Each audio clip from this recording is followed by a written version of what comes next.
Au cours du Conseil des ministres, le président de la République instruit le gouvernement à renforcer les capacités de la prise en charge des malades infectés par la Covid-19 et à surveiller la mise en œuvre des mesures préventives. Notre pays reçoit la présidence tournante de l'initiative 5+5 Défense de l'État de Malte au cours de la 16e session de l'initiative tenue aujourd'hui par visioconférence.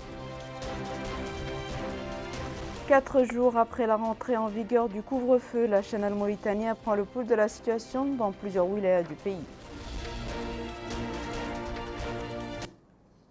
Bonsoir mesdames, mesdemoiselles et messieurs, et merci de vous joindre à nous. Nous ouvrons ce journal par la réunion bimensuelle du Conseil des ministres qui s'est tenue aujourd'hui sous la présidence de M. Mohamed El-Cheikh El-Ghazouani, président de la République.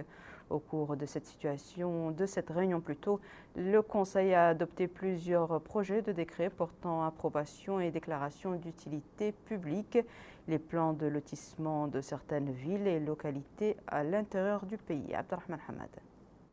Le Conseil des ministres s'est réuni le mercredi 16 décembre 2020 sous la présidence de son Excellence M. Mohamed El-Cheikh El-Ghazouani, président de la République. Le Conseil a examiné et adopté les projets de décrets suivants. Projet de décret portant approbation et déclarant d'utilité publique les plans de lotissement de l'extension de la ville d'Ad el-Begrou, commune d'Ad el-Begrou, Muqata'a Damourj, wilaya d'Ihod el-Sharqi. Projet de décret portant approbation et déclarant d'utilité publique les plans de lotissement de Boumdeid, commune de Boumdeid, Muqata'a de Boumdeid, wilaya de la Saba. Projet de décret portant approbation et déclarant d'utilité publique les plans de lotissement de la nouvelle ville de Mosfeya, regroupement de Mosfeya, commune d'Ad el-Begrou, Muqata'a Damourj, wilaya d'Ihod el-Sharqi.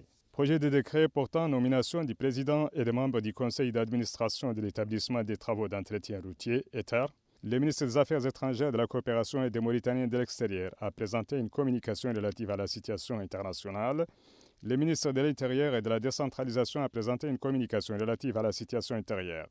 Enfin, son Excellence, le président de la République, a instruit le gouvernement à l'effet de renforcer les capacités de prise en charge des malades, d'une part, et de contrôler l'application des mesures prises destinées à faire face à la propagation de la pandémie Covid-19, d'autre part. Dans ce cadre, des rapports quotidiens de suivi de l'évolution de la situation devront être communiqués afin de prendre les mesures qui s'imposent en temps opportun.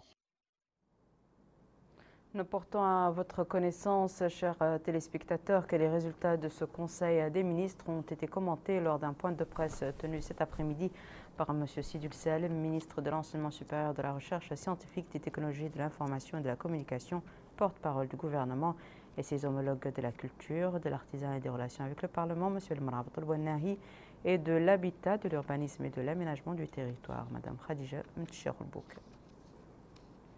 Le bureau du Fonds des Nations Unies pour la population dans notre pays a fourni une aide sous forme de couverture, de nattes, de fournitures sanitaires et de vêtements aux personnes touchées par les effets des inondations dans les wilayas du Trarza et du Guidimaka.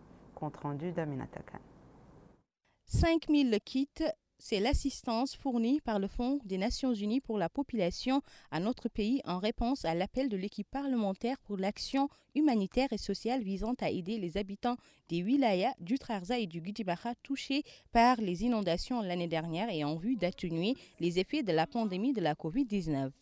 S'exprimant, le vice-président de l'Assemblée nationale, le député Mohamed El-Mokhtar Ould Taleb Nava, a tout d'abord situé le cadre de la rencontre, indiquant que cette aide vient à point nommé car notre pays est touché par 2 catastrophes, à savoir la pandémie de la Covid-19, mais également les inondations qui ont touché les wilayas du Guidimaka et du Trarza, indiquant que cette aide vient à point nommé et qu'elle permettra d'alléger les souffrances des habitants.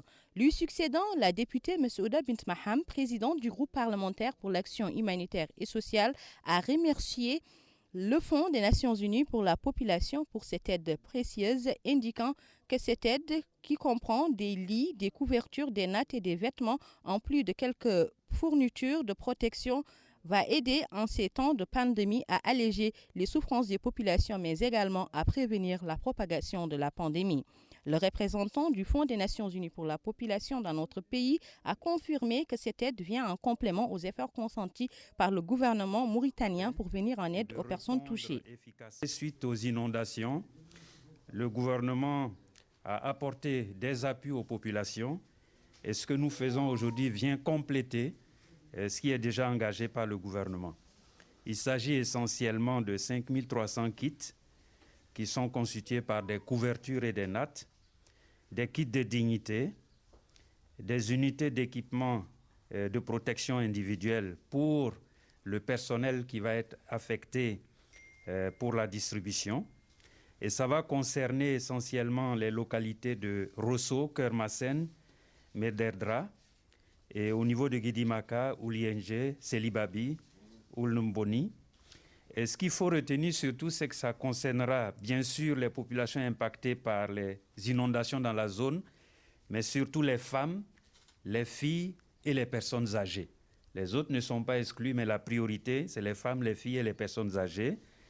Il est privilégié aussi, au sein de ces différents groupes, les personnes vivant avec un handicap et les populations vivant dans les Adouaba. Il est à noter que cette aide qui sera dirigée vers les populations affectées sera accompagnée d'une mission médicale pour apporter des soins d'urgence dans les zones ciblées. L'équipe parlementaire a par ailleurs effectué une visite d'inspection à l'hôpital Cheikh Zayed, au cours de laquelle elle a été informée des problèmes présentés à ses employés et apprécié les défis les plus importants auxquels ils sont confrontés dans le domaine du travail. Notre pays a fermement condamné l'attaque terroriste contre un pétrolier survenue lundi dernier au large des côtes saoudiennes. Le communiqué du ministère des Affaires étrangères, de la coopération et des Mauritaniens de l'extérieur, dont une copie est parvenue à l'agence mauritanienne d'information, est ainsi libellé. Le ministère des Affaires étrangères, de la coopération et des Mauritaniens de l'extérieur condamne avec fermeté l'opération terroriste qui a visé un pétrolier dans les côtes saoudiennes lundi à 0 heure, heure locale, occasionnant le déclenchement d'un incendie à bord du navire au moment du déchargement de sa cargaison au port de Jeddah. Cet acte criminel, qui résulte d'une attaque terroriste violente contre les intérêts du Royaume d'Arabie saoudite, intervient après l'explosion d'une mine marine le mois dernier qui avait endommagé un autre pétrolier au large des côtes saoudiennes. La République islamique de Mauritanie soutient le Royaume d'Arabie saoudite contre toute action visant ses installations économiques vitales ou portant atteinte à sa sécurité et à sa stabilité. Le ministre de la Défense nationale a participé aujourd'hui par visioconférence aux travaux de la 16e réunion de l'initiative 5+5 Défense. L'ordre du jour de cette réunion virtuelle portait sur l'examen et l'adoption du plan d'action conjoint 2021 que la Mauritanie aura à mettre en œuvre durant la présidence tournante de l'initiative qu'elle assurera l'année prochaine. Retour à Aminata Khan. Notre pays a pris part la technique de la vidéoconférence aux travaux de la 13e réunion de l'initiative de défense 5+5. La rencontre a pour objectif de discuter et d'adopter le plan d'action conjoint 2021 que notre pays présentera car elle assure la présidence tournante de l'initiative l'année prochaine et aura à mettre en œuvre sa stratégie. C'est le ministre de la Défense nationale, Hanana Woulsidi, qui en assure la présidence et il a exprimé lors de la réunion virtuelle les objectifs du plan d'action 2020. Les vagues successives de cette pandémie ont fortement impacté tous les secteurs vitaux de nos pays. Sa portée planétaire exige de nous une coopération et une coordination accrue pour garantir l'efficacité de nos politiques de santé publique. À ce titre, je me réjouis de constater que le plan d'action 2021 prévoit une activité des directeurs de santé militaire des pays membres de l'initiative, qui constitue un cadre d'échange et de réflexion en vue d'enrichir nos stratégies de riposte spécifiques. Monsieur le Président, Messieurs les ministres, les rencontres de ce niveau démontrent l'importance que nous accordons à notre forum et qui met en relief le nombre et la qualité des activités du plan d'action 2021 dans ces 4 piliers, à savoir la surveillance maritime, la sécurité aérienne, la contribution des forces armées à la gestion civile des crises et les formations et travaux de recherche. Ainsi, au moment où la Mauritanie s'apprête à assurer la présidence de l'initiative 5+5, je mesure les défis qui lui incombent, notamment en cette période singulière. C'est pourquoi la présidence mauritanienne fera preuve d'innovation pour inscrire son action dans la continuité du projet commun de coopération, de sécurité et de stabilité collective. Dans leur déclaration conjointe, les ministres de la Défense de l'Algérie, de la France, de l'Italie, de Malte, du Maroc et du Portugal, ainsi que de l'Espagne et de la Tunisie ont reconnu l'importance stratégique du forum comme espace privilégié d'échange d'idées, de connaissances, d'expériences, visant à développer et à mettre en œuvre des projets en vue de renforcer la coopération entre les pays membres. Ils ont réaffirmé l'importance stratégique de leur coopération en matière de sécurité dans le cadre de l'initiative 5+5 Défense et soulignent leur engagement commun fondé sur la confiance, le dialogue et la compréhension mutuelle.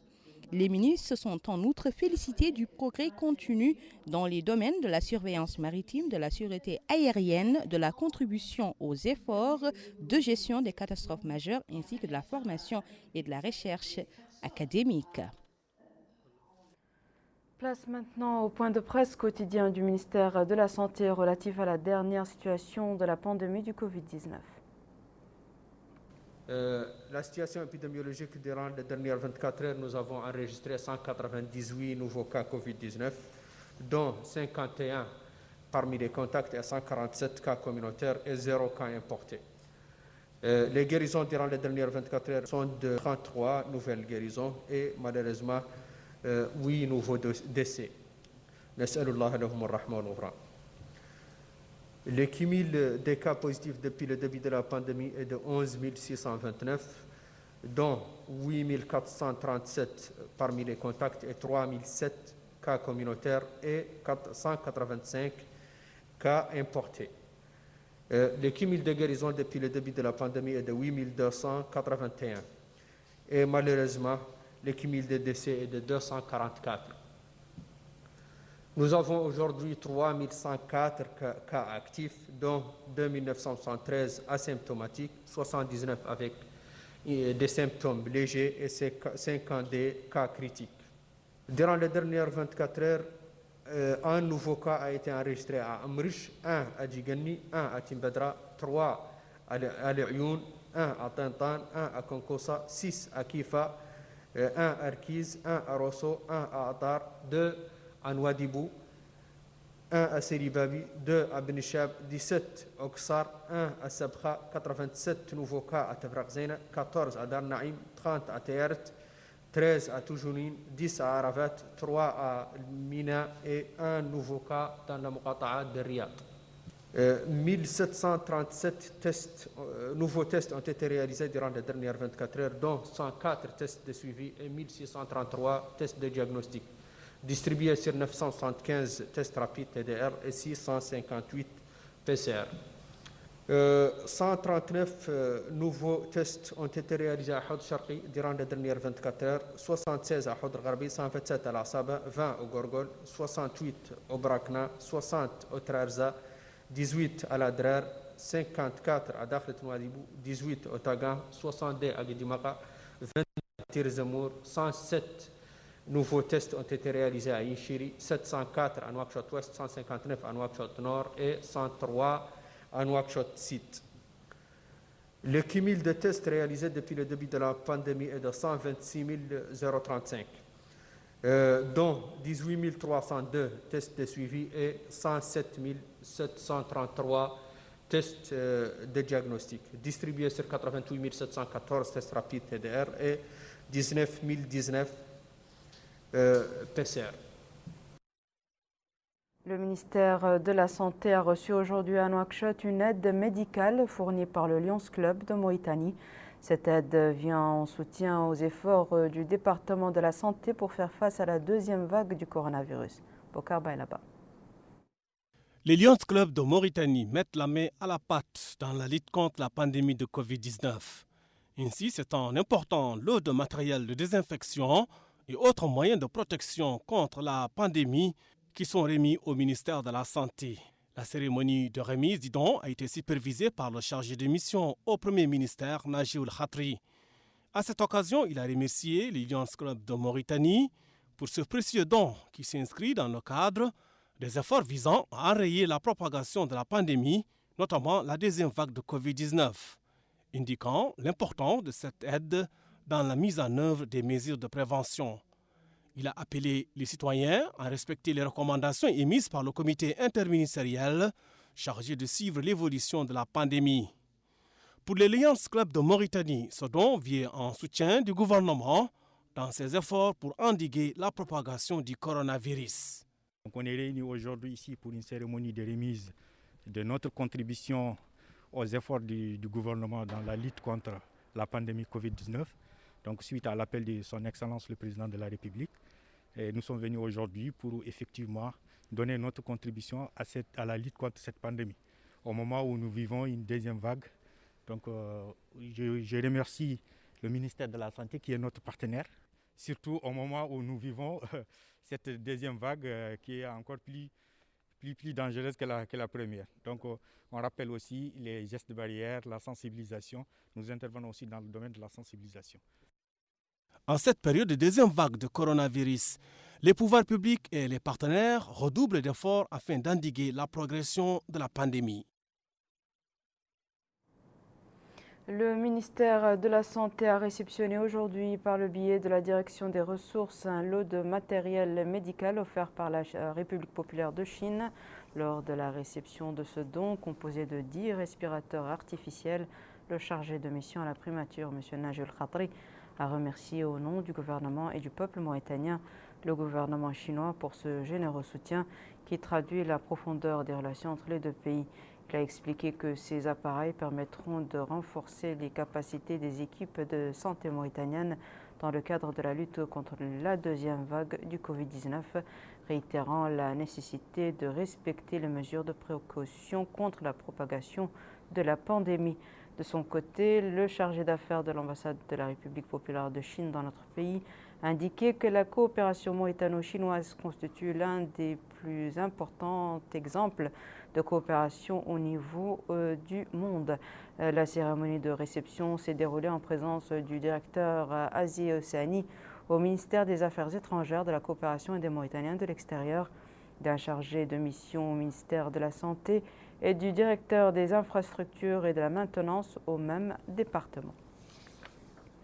Malgré le rebond des nombres de cas positifs de la Covid-19 dans la wilaya de Nouakchott-Ouest, le comportement de certains citoyens ne reflète pas toujours le respect des gestes barrières.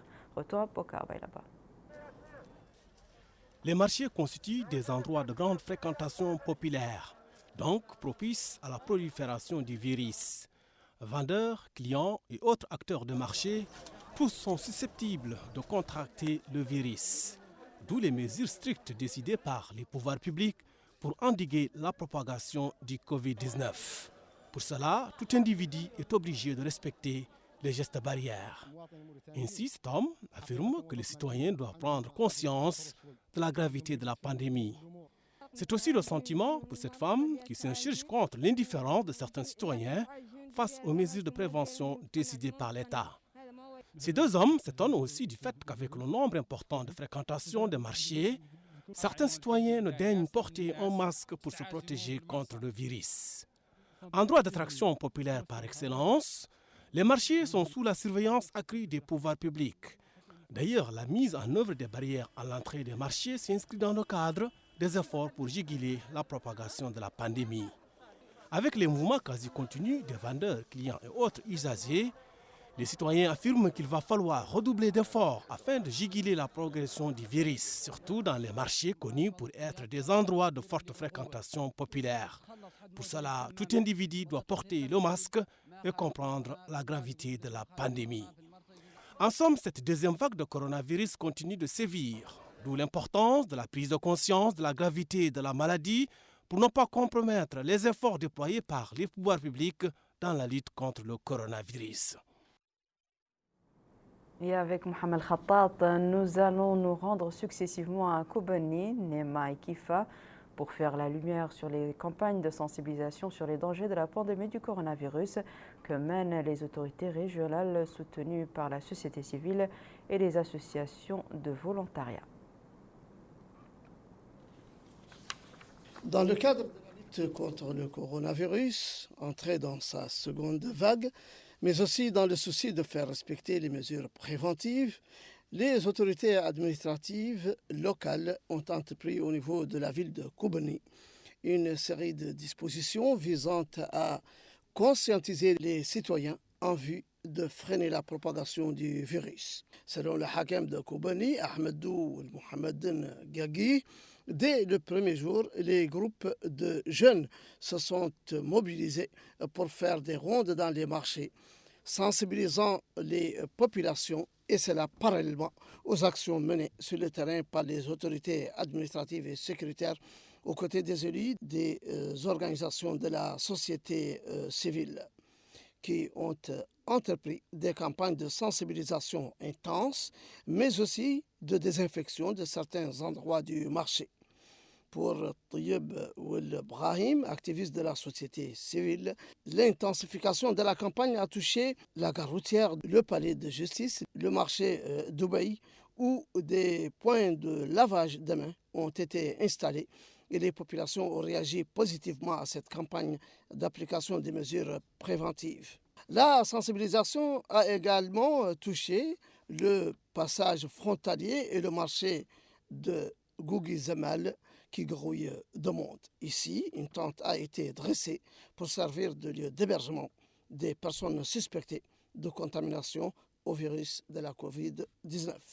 À Néma, le Wali Cheikh Abdallahi Ould Wah a lancé une campagne de sensibilisation visant à consolider les efforts entrepris pour lutter contre le coronavirus. Une campagne qui a vu les volontaires de l'initiative des jeunes du Houda Charqi prendre d'assaut les lieux de rassemblement au niveau de la ville de Néma pour insister auprès des populations afin de respecter scrupuleusement les mesures préventives. Pour Mohamed Oussidi Mohamed, secrétaire général de l'initiative des jeunes du Houda Charqi, des masques et des gels hydroalcooliques ont été distribués aux gens après qu'ils aient été longuement édifiés sur l'impérieuse nécessité de respecter les mesures préventives et le grand danger pour leur vie que représente la négligence de celle-ci face à cette seconde vague du coronavirus plus destructrice et plus rapide dans sa circulation. Même engagement chez les autres membres de cette initiative des jeunes du Houda Charqi qui ont fait une levée de bouclier au marché de bétail, dans les ateliers au marché central de Néma, afin de sensibiliser les populations sur le danger de la COVID-19. Autre ville, autre lieu, Kifa. Dans les premières heures de la journée, cette femme engagée dans l'opération de sensibilisation contre le coronavirus s'efforce de convaincre les visiteurs du centre d'enregistrement des pièces d'état civil de respecter les mesures préventives, les gestes barrières et partant se prémunir contre le virus de la COVID-19. Car les attroupements et le non-respect de la distanciation sociale favorisent la propagation du virus, surtout que ce centre d'accueil est l'unique structure permettant l'obtention des pièces d'état civil. Pour cette citoyenne, il urge de créer un autre centre car celui-là, dit-elle, est un lieu de forte concentration où se rendent les populations des villes avoisinantes comme Guérou. Pourtant, à l'intérieur du centre, tout contraste avec son extérieur. La fermeté dans l'application des mesures préventives est de mise.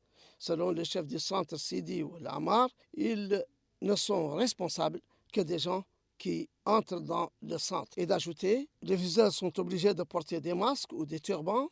Nous leur donnons du gel hydroalcoolique et nous désinfectons les équipements avant et après la prise des empreintes. Nous sommes parfois amenés à faire intervenir les autorités sécuritaires pour éloigner les usagers qui s'attroupent devant le portail. C'est dire qu'au centre d'enregistrement de Kifa, la rigueur dans l'application des mesures préventives est effective, mais il reste à inculquer et faire accepter par les visiteurs de ce centre qu'ils doivent en faire autant.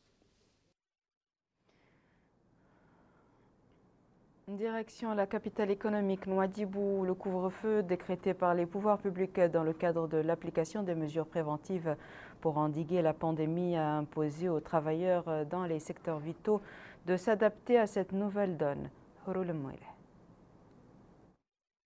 Dans notre capitale économique, Nouadhibou, les différents secteurs d'activité économique commencent à s'adapter au couvre-feu et aux autres mesures prises par les pouvoirs publics pour prévenir les effets de la deuxième vague du coronavirus dans le pays.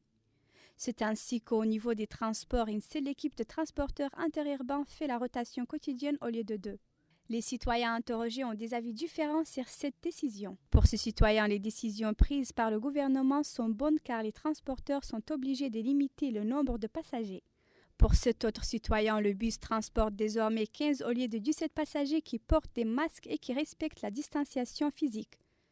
Quant au dernier, il affirme que ces mesures ont vraiment changé les rythmes du travail et sont appliquées grâce à la prise de conscience des citoyens de la nécessité de s'adapter et de respecter l'heure du couvre-feu.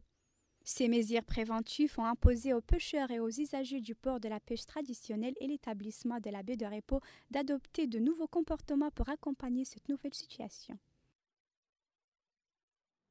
Notre pays a participé aujourd'hui par visioconférence aux festivités commémoratives de la Journée internationale des volontaires, célébrée cette année sous le thème « Ensemble, c'est possible grâce au volontariat ». Al-Haj Abdoulaye-Din. Ce webinaire regroupant les acteurs dans le domaine du volontariat a été organisé par l'Union arabe de volontariat en collaboration avec le programme des Nations unies des volontaires. Ce colloque virtuel rentre dans le contexte de la célébration de la Journée internationale de volontariat. Le thème de ce webinaire porte sur les potentialités de l'action arabe susceptible d'affronter la seconde phase du coronavirus. Prenant part à cette manifestation, le représentant du ministère de l'Emploi, de la Jeunesse et des Sports, le conseiller technique chargé de la jeunesse et des loisirs, M. Mustafa Yambaba, a précisé que des interventions humanitaires ont été menées durant la première vague de Covid-19. Ces interventions étaient effectuées par des volontaires. À cet effet, il a notamment cité les campagnes de sensibilisation, les opérations de distribution d'aliments et de médicaments aux personnes vulnérables dans les quartiers périphériques et dans le milieu rural. Par ailleurs, les intervenants appartenant aux différents secteurs d'organismes onusiens et des organisations internationales ont passé en revue leurs expériences respectives en matière de volontariat. Ils ont évoqué le rôle de ces expériences dans la réponse aux risques, y compris la pandémie de Covid-19. Il est connu que le volontariat permet à toutes les personnes de jouer un rôle concret et positif dans la société. En cela, le volontariat renforce la solidarité et devient d'autant plus nécessaire en temps de pandémie. Voici à présent, mesdames et messieurs, le rappel des titres. Au cours du Conseil des ministres, le président de la République instruit le gouvernement à renforcer les capacités de la prise en charge des malades affectés par le Covid-19 et à surveiller la mise en œuvre des mesures préventives. Notre pays reçoit la présidence tournante de l'initiative 5+5 Défense de l'État de Malte au cours de la 16e session de l'initiative tenue aujourd'hui par visioconférence. 4 jours après la rentrée en vigueur du couvre-feu, la chaîne Al-Mauritania prend le pouls de la situation dans plusieurs wilayas du pays. C'est la fin de ce journal, mesdames et messieurs. Merci à vous de nous avoir suivis. Merci de votre fidélité. Et je vous souhaite une excellente suite de programme sur Al-Mauritania.